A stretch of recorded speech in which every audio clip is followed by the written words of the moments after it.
So in the previous lectures, we studied the operator or transformation function with size 1 cross 1. So we saw an example of an operator that operates on a single pixel at a time. It was our histogram equalization algorithm. But we also saw that it uses the transformation function, that is a function to transform the pixel values into a resultant image by taking the global context of an entire image into account, or perhaps local context, where the local context was obtained by dividing the image into grids, as we saw in the histogram equalization as well as the adaptive histogram equalization and the clay operator.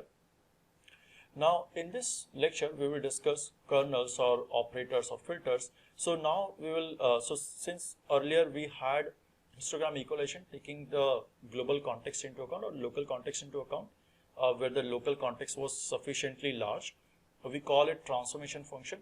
Now we'll just use the term operator or kernel or filter or a transformer to describe the operators that are used to smooth out the images. So in this lecture we'll now discuss the general filters and operators or kernels that operate on a pixel at a time, but take the small neighborhood of a pixel into account for any kind of transformation.